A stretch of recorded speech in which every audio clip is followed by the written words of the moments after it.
Welcome to Why Don't We Dress for Dinner Anymore with our host, senior style icon in a beautiful blue, Yes.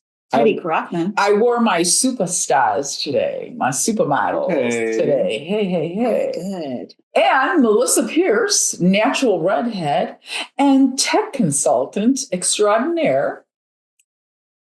And our guest today, Tytus by Tytus. Hello. Let me just tell you a little bit about our guest.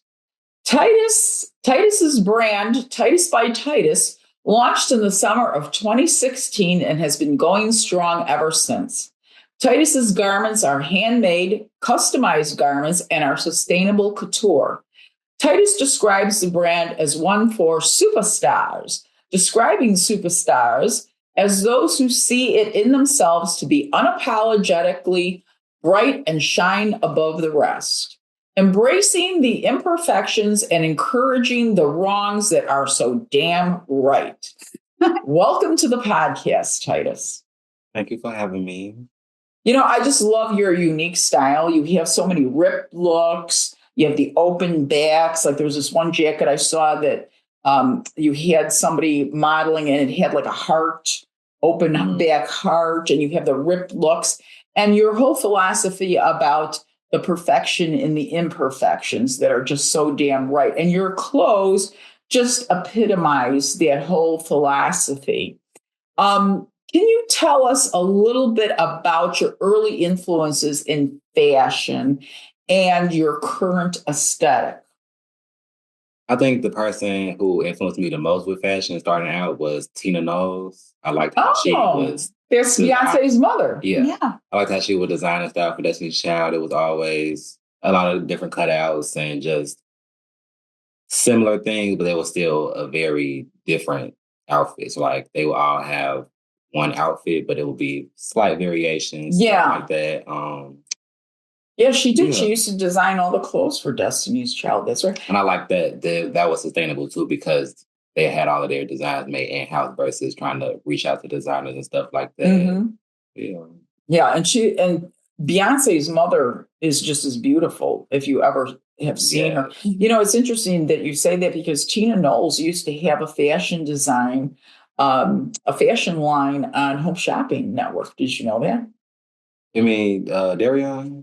I don't know what it was called, but it was on Home Shopping Network. And I remember I used to buy some of the things. She had beautiful clothes because she used to talk about how she designed for Destiny's Child. And so she liked to design clothes. And she actually had a fashion line on Home Shopping. So I thought, I mean, you know, that was kind of ahead of its time, you know, in the 90s, That's 80s, early 2000s it was or whatever. So what we want to talk about then too. Okay, so your aesthetic is kind of your influence was Tina Knowles, who designed for her daughter's group Destiny's Child. How would you describe your current aesthetic? If you were to describe to somebody what kind of clothes your fashion line has, how would you describe it to somebody? Titus, what kind of styles do you make? What kind of clothes do you make? Who do you style for? Would you describe it by describing your own outfit today? Because I am fascinated. I'm bought in. I feel like I would. Okay. I would say informal formal wear. It's a lot of suits. Informal formal wear. Yeah. It's like business casual, but not so casual. But it's not as businessy either. Like I use a lot of suits, a lot of structured type of silhouettes, but it still is an edge to it, like streetwear, like the back outs, the rips and stuff like that, the prints I might use. But I still mix with a lot of like formal stuff, like the tweed or just the suit brocades and things like that. Yeah. The jewelry is always a plus, a must. Yeah, you love to accessorize. Yes. I noticed that. You love your jewelry, you love your bags, you love your shoes. Yeah, everything got to match. Right, you're mixing also the masculine and feminine together. Yes, quite well. I like a lot of androgynous mixes. Because you have this tweed for everyone listening. Tytus is wearing this yellow-green tweed jacket. It's tailored. I'm not sure if it's men's or women's or what, because it just fits you so well. And you're wearing a lot of pearls. Mhm. And you're wearing Pins. these pins. There's a wishbone, a dolphin. I actually forgot what the shell is called. Help me. I don't A know. It's conch the shell? spiral Conch one. shell? Yeah. Conch shell? This is terrible. My science degree is going nowhere. But you're wearing these shells. It's like a call to nature. You've got more nature, but it's in camo. He's got a camo hat on that has a big bite out of it, like a shark took a bite out of it. A dinosaur. Right? Dinosaur. Right, which we're going to get to that. Your dinosaurs. Under the jacket is nothing but a tie. Yeah, he has no shirt on. It's just a tie. And then the pants are taupe. They are ripped, but then he has on thigh-high camo So boots with 6-inch fabulous boots. spike heels, which you can see in our show promo. Yeah. So this outfit is wild, but it looks so good. Thank you.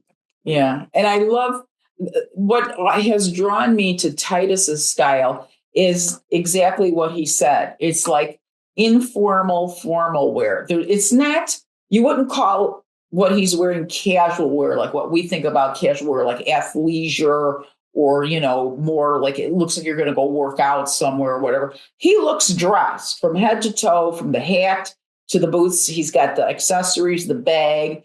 Everything is just well put together. I think that's style. Yeah. And that I would say is Tytus's style is the formal, informal wear. Yeah. It's just fabulous. I just love it. I feel like there's a lot of juxtaposition.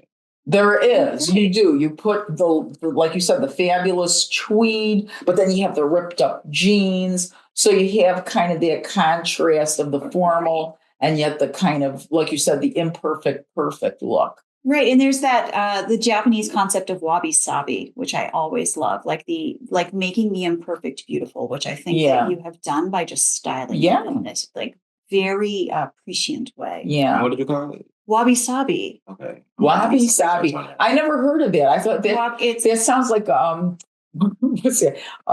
One of those rolls. What are those? Wasabi. Yeah, wasabi. Yeah, I'm thinking he looks like one of those rolls made out of seaweed and rice. No, it is this celebration of imperfect and this elevation of it, which I think is what's happening here. This like, informal, formal wear. Yeah. Like, would I wear this to a wedding? Probably. Yeah. Probably. And I'm like, ripped jeans, I'd never wear those. But then I saw Tytus put it together and I'm like, yeah, look at the whole thing. Yeah. The picture is great. Yeah. Well, that brings us to the next question, because unfortunately we couldn't get Tytus in enough time so he could really promote his fashion show, which we're really looking forward to. But we're going to put a clip out Friday. And so I would like you to talk a little bit about your fashion show that we're really looking forward to. Both Melissa and I will be attending. That's right. We cannot wait to see this fabulosity show. So tell us about your next fashion show. And this is interesting. It's called RAR XD Wild Ones. And it is on May 3rd. And your show will be over by the time the podcast airs, like I said. So we want you to just tell us a little bit about, because people are going to see this after the show, so you won't be spoiling the show, kind of what can we expect in the show as far as style? And I think you said there's a couple other designers in the show as well, too. Oh, and also tell us about your inspiration for the name of the show. Wait. One clip will come out before the show, and it'll be the clip of Tytus talking. Yeah, that's what I said. Okay. Yeah. So no spoilers. Okay. Yeah, well, he can give the spoilers later on because the clip can only be a short time. So but let this be the clip. Yeah. Okay. Yeah. Tell us your 30 spot about this show. Yeah. Give us your elevator pitch about your fashion show. RAR XD is the overall collection I'm working on right now, but the inspiration behind it is Dinosaur. That's just my thing. So I'm marrying dinosaurs with how I style, how I dress, things like that, the informal, formal wear. So I kind of have a look at the way I look at my designs is kind of like what a dinosaur would wear. They was like putting on clothes. That's just what?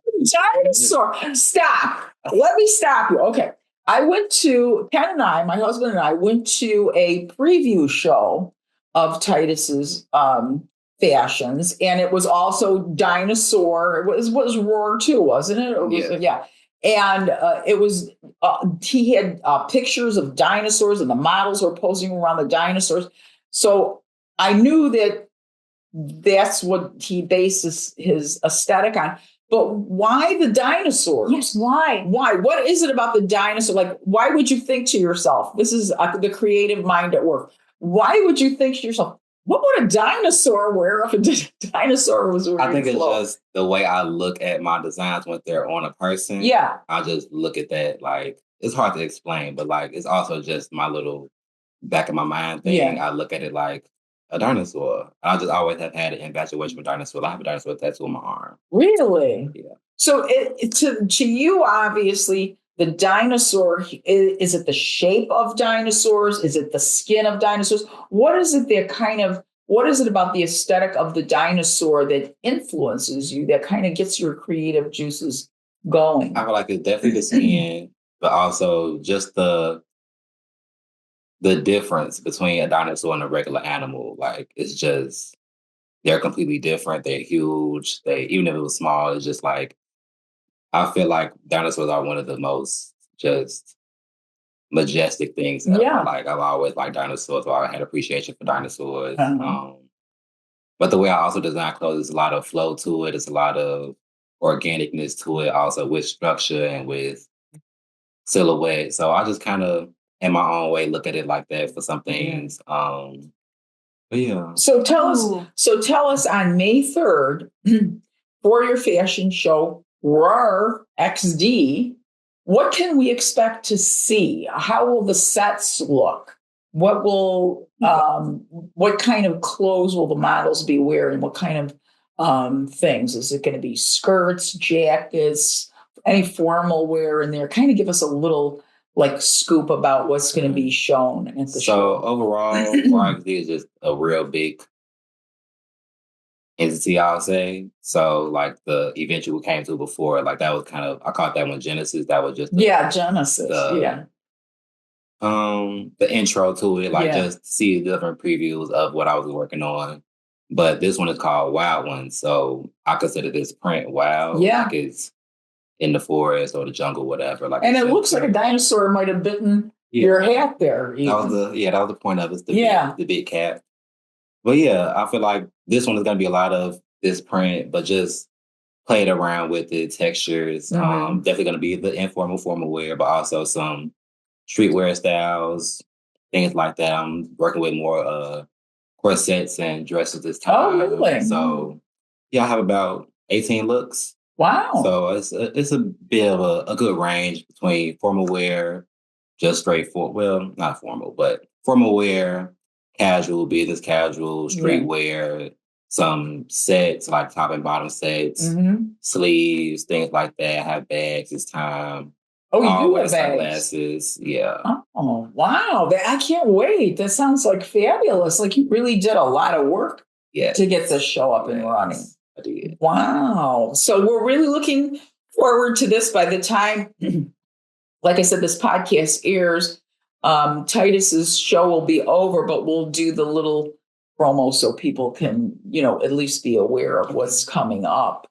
How did you start out in fashion, Tytus? Did you have formal training, or how did you learn to even, do what you're doing? How did that come about?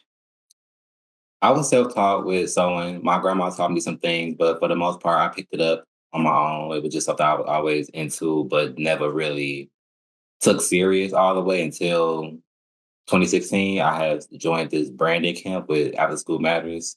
And from there, I never stopped really. So I just always... Do you do your own sketches and everything else? I do my own sketches. I don't really do a lot of patterns, but I do a lot of sustainable work. So like everything is thrifted and remade, or some things is sourced from a warehouse or wholesale and still just redone, remade. But just trial and error a lot. I just always try different stuff. So wait, you went to an After School Matters program. It was about branding. Yeah, so they helped us make our website, logo, mission statement, things like that. And we had like a fashion show at the end of the summer. That's amazing. And they know that. And they're like, Tytus, our success story. Yeah.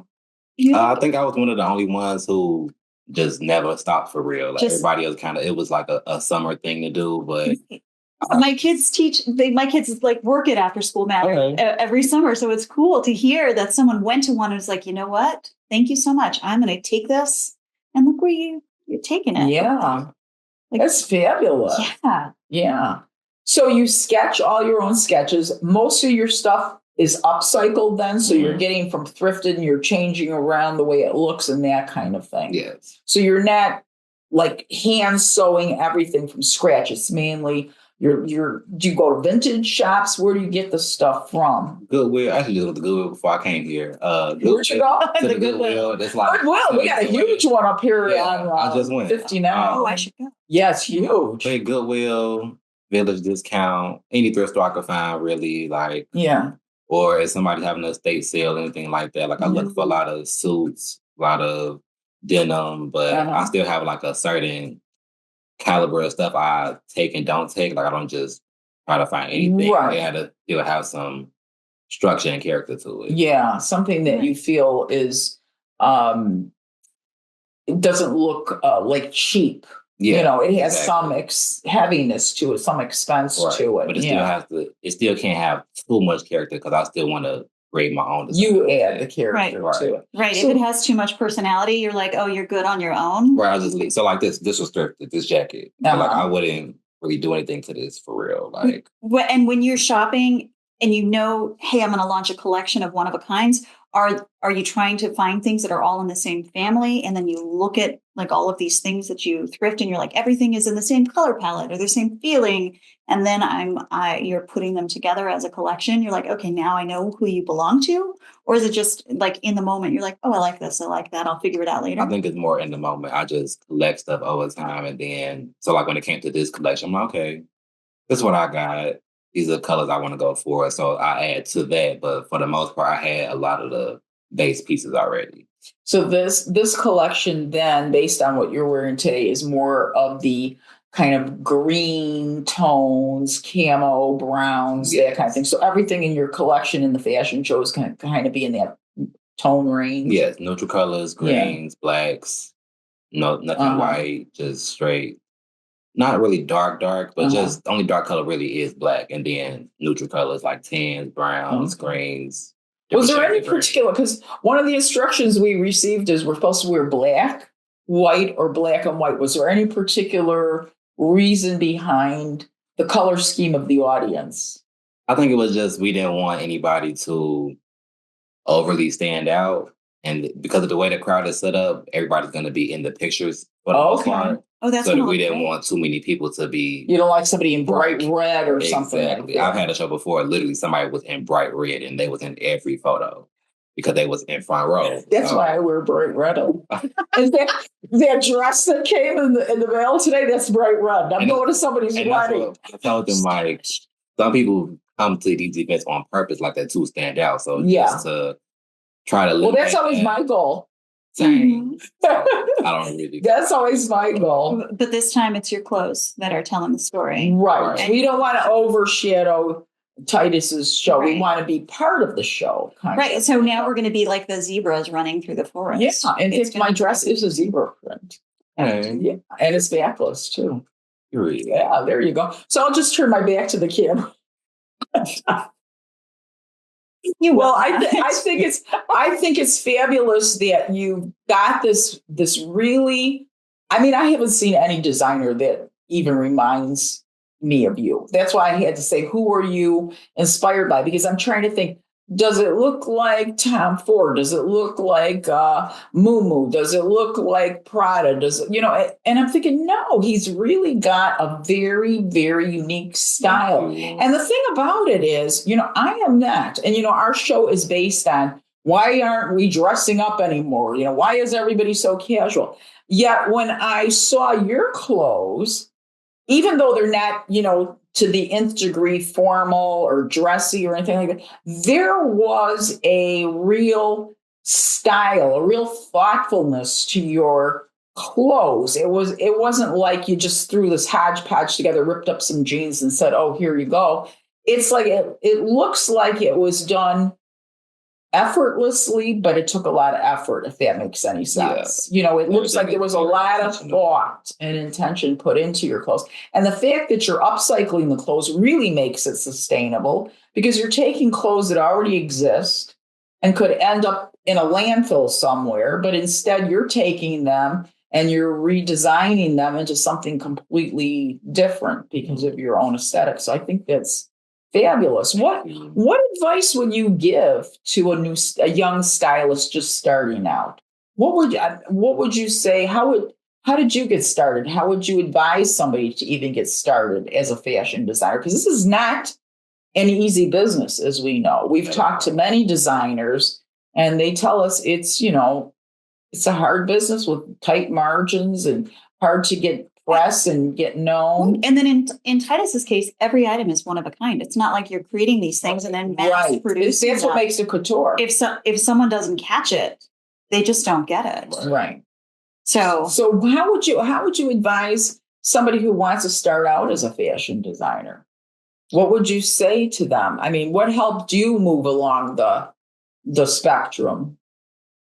Just really being yourself. I feel like the best designers design for themselves and then exude that in their designs. Like, so I always try to wear my own designs in some type of way, even if it's just one thing. I always try to wear my own stuff. Yeah. Because I feel like you're your own best billboard. Yeah. The attention that I do get in my clothes is different than the attention my stuff gets when it's on a different model or something like that. I just feel like my brand is myself. So that's why I named it Tytus by Tytus. Yeah. I feel like just making sure your brand speaks for itself and speaks for you without you having to say it. So like I feel like now the more I go out into these events and stuff, they start to notice what my stuff is. Even if it's not on me, if it's on somebody else, it's kind of noticeable. Like, it is. Tytus made that because it's you can see it. Yeah. So when you look at it, you know it's Tytus. It's got that Tytus. Yeah. So just take the time to figure out yourself. Don't rush it. It's gonna come regardless. How did you learn how to market yourself? I mean, I know you're your own best model and that kind of thing, but how did you get the word out there to people who would be interested in, let's say, sponsoring you in a fashion show and looking at your clothes and buying your clothes? How did you move in the market? How did you get in the market? Well, I went to school for marketing. I graduated from Grambling State University for marketing. So I used a lot of that just knowledge to move forward and make the right decisions with how I talk to people, the time frame, how I ask people for things, or just how I move as a businessman, just trying to make sure that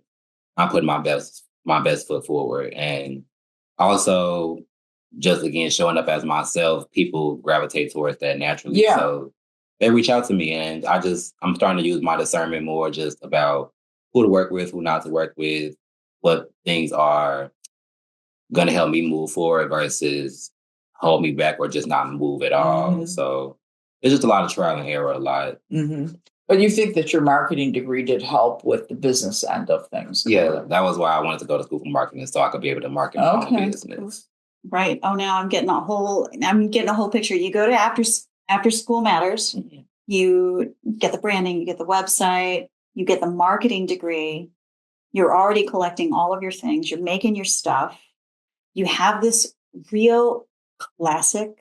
You've got a lot of classic elements in your design. Thank you. Which I love. I just thought about a designer that you remind me of, who is not a designer. He's a makeup artist, Kevin Aucoin, who is dead. Oh, R.I.P. Okay, now I know Kevin Aucoin. Right, he did Madonna's makeup, just he did a lot of celebrities' makeup back in the 90s. But what about Tytus? Remind me, I'm interested. Like just every look unique. Interesting, still classic, but way out there. And he was unapologetically himself when he was doing it. And that is what got him to where he was. And the man is just doing makeup. And he was a household name. Yeah, he was. I even have his book. Yes. Yeah, I do too. I gave it to my daughter. With the woman with the half face. It's one way that way. Yeah. Just like an incredible force for for helping people understand how to have style in makeup. And so I'm seeing that same, like, that's the name that I see what you're saying. to mind was like, oh, that like classic plus laid back plus playful, like it's all there, but it was for the face, and you've got it. I see what you're saying. For the body. Okay. Because I was going to say, well, how would a makeup artist? Yeah. Oh, okay. But you're just saying it's the same aesthetic, only his was with makeup and Tytus does it with clothes. Right. Yeah. Right. That's a good observation. Yeah. You're so smart, Melissa. Sometimes. How do you get so smart? Just smarty. Like a broken clock is right once, unless it's twice a day. Unless it's digital, and then it's never right. It's just fucking broken. Right. All right. Tytus, what's your favorite era of fashion? Yeah. And why? And why? We want to know. Do you have an era or eras? Because there's some people that like more than one era. What's your favorite period of time for fashion? And why? We want to know the rationale behind that. We need all the details. I feel like I have two. So I feel like the 70s is definitely one. Everybody says the 70s. We like the 70s. I feel like the 70s, and it's coming back. It was that first time to where everybody, well, not everybody, but just a good majority of people in the world just said, okay, I'm going to do this because I want to do this. I'm going to wear this because I want to wear this. It wasn't gender roles on most things. It wasn't societal constrictions on things. Like I have these platform like go-go boots. My granddad loves them. Like he always just make a comment about like, I used to have some of those. And it kind of shocked me when he first said it, just because nowadays a lot of men wouldn't wear that, but back then they would. Yes. They would wear men wore the big shoulders. Platforms, big shoulders. And it was more freedom and playfulness with it. It wasn't, you didn't have Instagram to try to tell you, oh, men shouldn't wear that, or women shouldn't wear that, or this doesn't look good on this certain type of body, things like that. People just did them. And even when it comes down to like architecture, people houses and stuff like that, I feel like the 70s was just that time everybody was being themselves as much as they can be, as much as they should be. Yeah. And the other one would be early 2000s. So again, I liked how playful it was, how free it was, but it was different than the 90s. I feel like I liked the 90s, but it was kind of, that's when the restrictions started to happen. But then I feel like early 2000s, it was just that kind of breakout. Like, okay, this is a new generation of people. Like, it's a new millennium. We're finna switch it up a bit. It was a lot of layers, a lot of references to things, but it was like you still couldn't really pinpoint it because it was from so many different places. Right. But yeah, I feel like that's where I get my accessorized things from, is early 2000s, but my silhouette and garment choice comes from the 70s. The 70s. Yeah, and definitely I agree with you. 70s was a really great era for menswear, because I remember, like you said, it wasn't like, oh, men shouldn't wear this, men shouldn't wear that. Men would wear platform shoes. Men were wearing big bell-bottom pants. Huge butterfly collars. Lots of patterns. Big ties. I remember my husband, when we were dating at that time, because we got married in 1978, and I was only 24 then. But he would come to pick me up for a date, and he'd have his leisure suit on. I bet you were a terror. He was so cute. And he had that leisure suit on, polyester leisure suit on. It'd be like a powder blue or something. Teddi, and then he'd have a floral, and then he'd have the well, you have pictures? You children. I need you pictures. Have to remember, this wasn't the era of the phone. You got to have at least one. We took pictures at special occasions. Nobody would like, oh, look at my outfit. Take a picture of me as I walk in the door. Now we take pictures of ourselves. If we look us here, take a picture of me. Here, take a picture. We don't have pictures. You have no pictures of your first couple of days. We have to go through tubs to find two of Ken wearing a leisure suit. I need to see Ken in a leisure suit, and I need to see you at 24, because I think you were probably a terror, and I need to know what you look like. I was cute. All right, I was cute. But Ken was really sharp. He would wear that leisure suit. Like I said, he'd have a flowery shirt, and it'd be open, so the men had their shirts open. Oh, that's right. That was so the style. You could see the chest. Ken was not the metal, wearer type. Ken was not a big jewelry wearer. In fact, the one piece of jewelry he had was his wedding ring, and he's lost it twice. So Ken forget the jewelry. You can't trust him with jewelry. But he used to, and he'd have the the pants, they fit really nice in the rear end, you know. And, I mean, I'm getting myself all worked up just thinking about that man. Oh, He that's- looked so cute. But like I said, men had style then. I mean, when a man came to pick you up, he was dressed. Now he looks like a ninja. Now Ken has crumbs on his chest from eating the food. And his track jacket on and crumbs on his chest.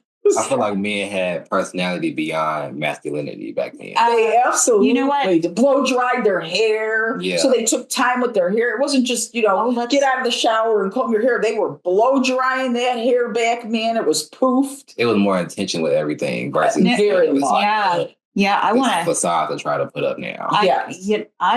I need to hear about that. Let's talk about that for a minute. I know it's not in our questions for you, but I love this idea that in the 70s there was more freedom for men to dress absolutely any way they wanted that did not project only masculinity and only a very specific masculinity, right? Here is the colonial white masculinity that we are currently dressing on, that men in the 70s were branching out from. Oh, David Bowie. David Bowie came on stage in a skirt. Alice Cooper. I mean, you had rock stars, male rock stars wearing female, what were called female clothes at the time. Right. You recall Ray Jeremiah sharing his family photos with them and how dressed up those men were. Mm-hmm. Just like this incredible look. And you saying specifically they dressed for something besides masculinity. They dressed for themselves. They were stylish. Yeah. And that, just couching it that way is just, yeah. I'm like, It was one of the eras, besides early on, you could say in the 20s and the 30s, men were very dressed as well, too, because they wore hats. My husband always says he wishes he lived in the era where men still wore a lot of hats, because if you look at movies in the 30s and the 40s, men did not leave the house without a hat on their head. Women pretty much too. Now it's kind of catch as catch can. If you're a fashionable person, you might wear a hat. But in general, you're not seeing men going to work with hats on and things like that. Right. I'm just wondering what happened. Right. We got to the 70s. There was this big explosion of personal style and this self-expression and all of this stuff. And I'm thinking back, I'm like, women, we still had to have our dad sign for everything. And we're always like, men, the oppressor, blah, blah, blah, blah, blah, blah, blah, blah. Right.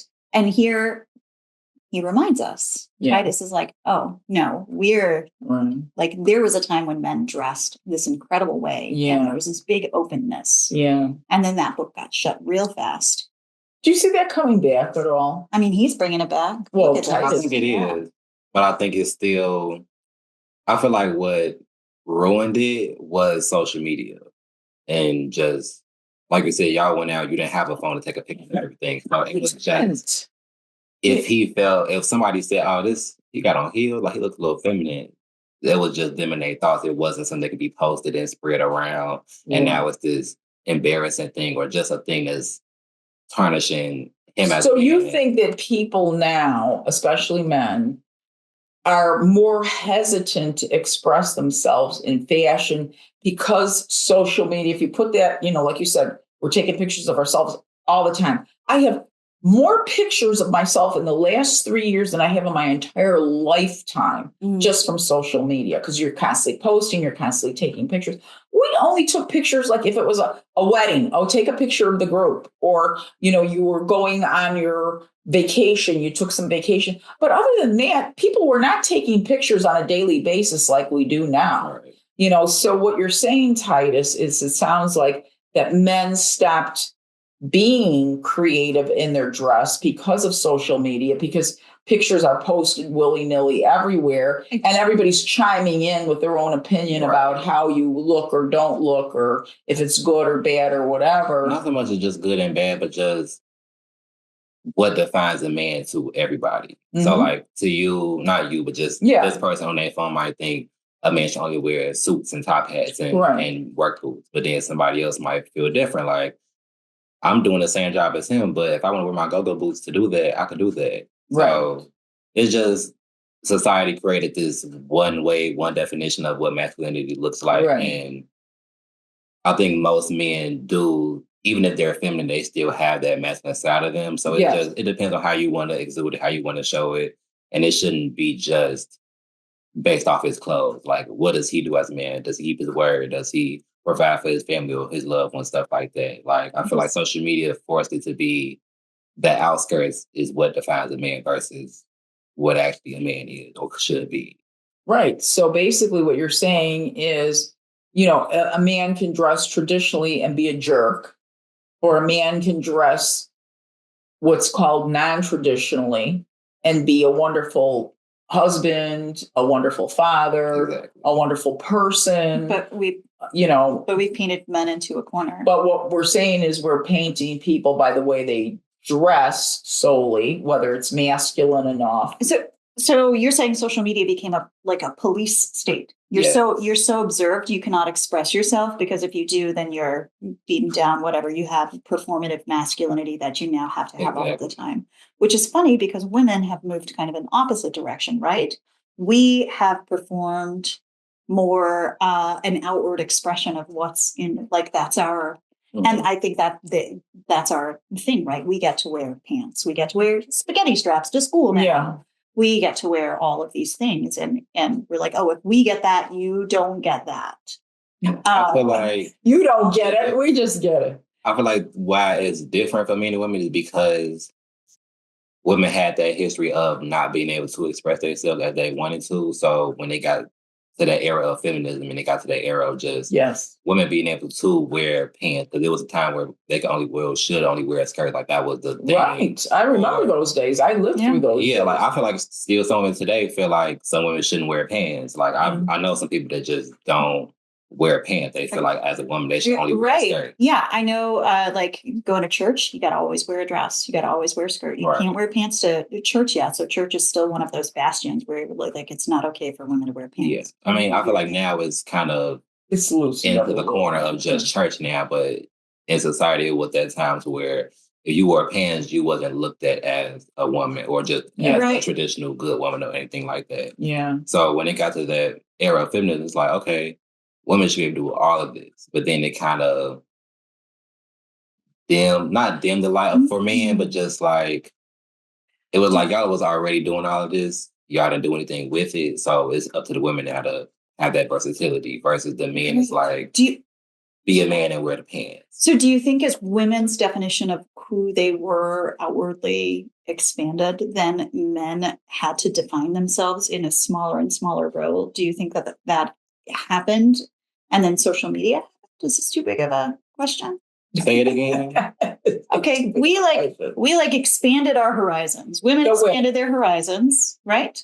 Men were like, oh, now all of these horizons define women. And so, well, I don't want to be defined as a woman because I'm totally afraid of that, because, a lot of masculinity is being afraid of the feminine. So now I've only got these 5 things. I'm only wearing, button-up shirts and khakis or whatever. The and traditional they're not doing kind that. Yeah. So do you think that's something, I can't be defined as all of this? Yeah. So like how I was saying with the 70s, I feel like they was able to wear whatever without it being a masculine thing. Like, clothes is just clothes. I feel like a heel is just, you want to be taller. That doesn't mean you want to be a girl or you feel like you're feminine, because as feminine as I am, everybody doesn't wear heels for the same reason. Right. Exactly. I wear it because it just depends on the outfit, but I can also wear boots and things like that. It just depends on if I want to be tall today or if it goes to the outfit. But it doesn't. Do you notice that when you wear a higher heel? I notice this on myself anyway, but do you notice it, Titus? When you wear a higher heel, do you walk differently? Do you tend to strut? I do. Yeah. Mm-hmm. See, I'm telling you, that's why I love heels. I can't get used. And I'm short, so you can say, well, Teddy, you wear the heels so you can be taller. Well, of course, because I'm 5 feet tall, literally. But even if I was 5'10", I would wear high heels because they just make you feel powerful. They make you walk a certain way. there's a different, when I'm walking in flats, I feel like I'm duck-footed walking around, kind of thing. You put those heels on and right away, your whole body shape changes. Yeah. It's just a whole. That's right. You put everything on a pedestal. That's what happens. Your ass looks great. Everything just, lifts up. It's just, it's not just, for height. It really is for the whole look. You can take a look and you add a heel to it and you create a whole different outfit. I mean, not to be alleged, but I wish more men wear heels because I want their butts to look as good as mine does in heels. Yeah, it'll definitely just change it a different way. It does. It changes your body completely, I think. I thought just a lot of men got scared of that at some point. Like we said, they feel like they're starting to get towards what women is wearing versus just wearing it because that's what they like. Like they make the sizes. So going back to the social media thing, you're out on social media a lot. Like you said, you wear a lot of your own stuff. You got skirts, you got heels, you got all that kind of stuff. What kind of remarks or comments do you get? Are they mainly positive? Or do you get nasty remarks because you're wearing a skirt or heels or whatever? So what made you brave enough to be out there doing this when you're like, a lot of men are afraid? And you're like, I'm not afraid.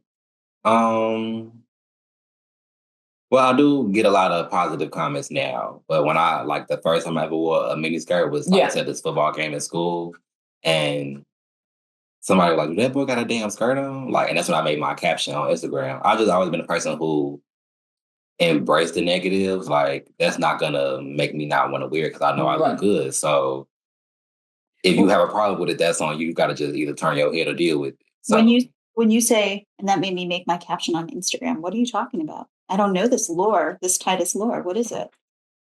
It was the first time I ever wore a skirt, and this was back in college. I said back in college like that. But you posted something that was... Yeah, you just graduated a few years ago, right? Yeah. You posted something that just kind of was like, no, this is who I am? Mm-hmm. So you wore a skirt, and you just wrote, "Do that boy got a damn skirt on?" And then what happened? I mean, that was just it. Like, that was my first time wearing a skirt. And I was a little nervous for it at first, but... What kind of feedback did you get on that post? Do you remember? I got good feedback from it, on my followers and stuff. Thank you. Very cute. But, so you Very cute. You're out... When I went away to college, when I went away to college, that was my time to really sit with myself and just figure out what I liked, what I didn't like, just because growing up, I didn't have that type of space to figure that out. It was kind of like the constraint of masculinity. Not even just masculinity, but just... Excuse me, where'd you get this confidence? For somebody who, you say you grew up and you it sounds to me like you grew up in a very, you need to do this kind of, you need to do that kind of family. Yeah. Okay. Where did you get the confidence to break out of that mold and just do your own thing? Because you are a very confident person. It's like things just kind of roll off your back. You seem like you're just really mellow and chill and confident. Where did all that come from? It doesn't sound like, you came from a family where everybody just did their own thing kind of thing. It was more of a traditional, this is what you need to do kind of thing. So what gave you that confidence, that courage to break out of that mold and be your true self? Where did you get that from? Where'd you dig that up from? I think that's what fashion was for me. Like, that was my way of showing my true self. Like, once I figured out the things that I like to wear, even before I started wearing skirts and stuff like that, it was just, I put a lot of thought into what I wore, even since high school, before I got to wear what I wanted to wear. We had uniforms in high school, but did you feel like when you put the clothes on that you really wanted to wear, including skirts, heels, all that kind of stuff, did you feel when you put the clothes on, did you feel that kind of surge of emboldenment, empowerment, because the clothes were on you? Did the clothes give you the confidence, would you say? Or did that come from somewhere else? I feel like the confidence was always there. It just didn't know how to show up. Okay. So it showed up through my fashion. Like, okay, like I've always been, I feel like, secure in myself, even if I've had insecurities. Yes. As a young man or whatever, queer, black, whatever the case may be, I've always had some insecurity like everybody do. But everybody does. Yeah. I feel like my fashion was a way to not necessarily mask the insecurity, but just showcase them in a way. So like I have a scar in the back of my head that I've always had since I was born. So I got a tattoo back there because it accentuates that. Like it makes you look right there at the same time. And it So- says superstar fans. I read it while we were taking a pre-show picture. I didn't know that. And then you said superstar. I thought you knew it. Oh, yeah. No, he Yeah. didn't know. He told me that. Yeah, that's my thing for my brand. The That's superstars. fabulous. Right.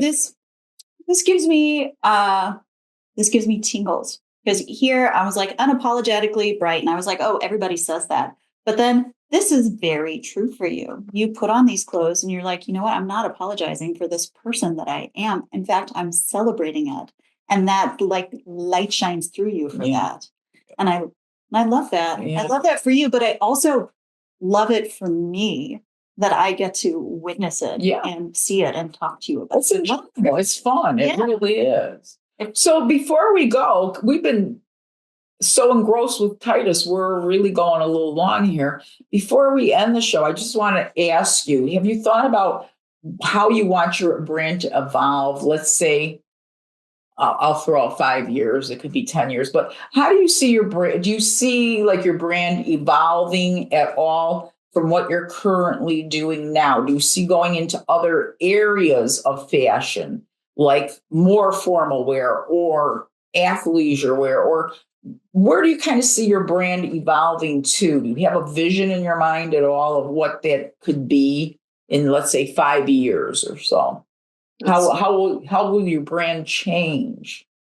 Tytus by I don't think it's gonna necessarily change. It's just gonna expand. Like I want to have a model management company. I want to have my own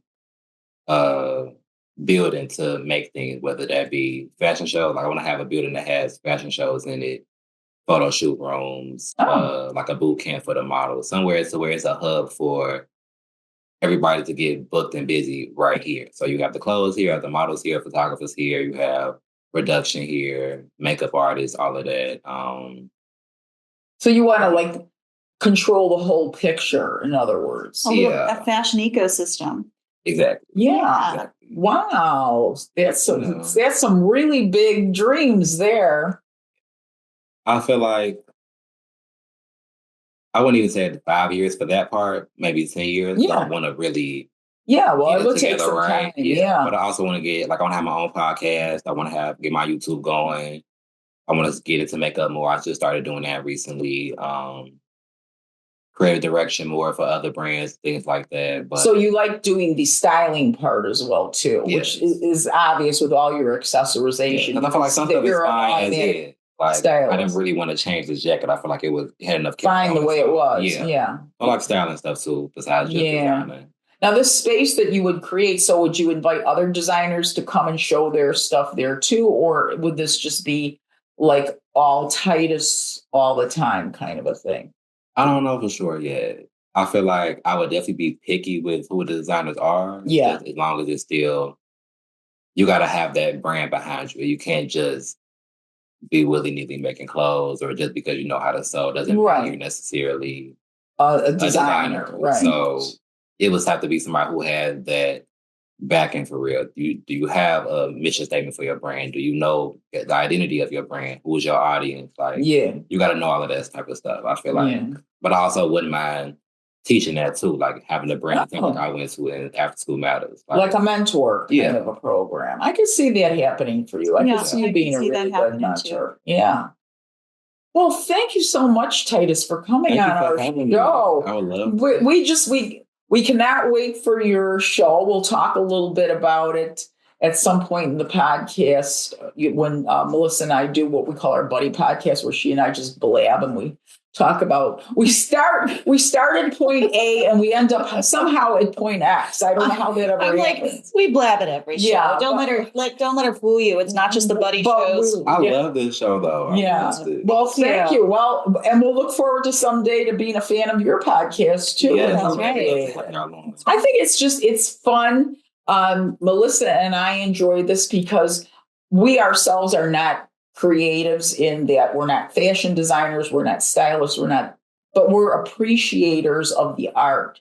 And so we get to meet a lot of really fabulous people and pick their brain about fashion. So for us, this is fun. And we hope for our audience that you learn a little something. You know, every time you watch something, maybe you pick up a little tidbit here or there, get a little inspiration. You see that there's many different kinds of people who are designers, stylists, makeup artists, models, all that kind of thing. So that's what we hope for our audience. And I'm sure, you know, people will be inspired by your episode, which will air, by the way, next week.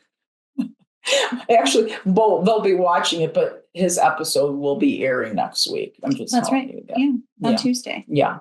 Yeah. So, well, thank you so much, Tytus, for being a great guest. And we have to ask that ultimate question, Melissa. Teddy, why don't we dress for dinner anymore?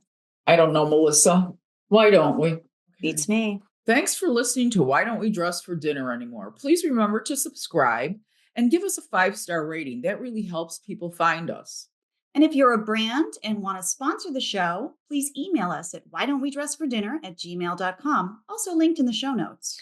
And if you're a fabulous person and you want to support our work, join us on our Patreon or take us out to dinner sometime and we'll be sure to dress up for you.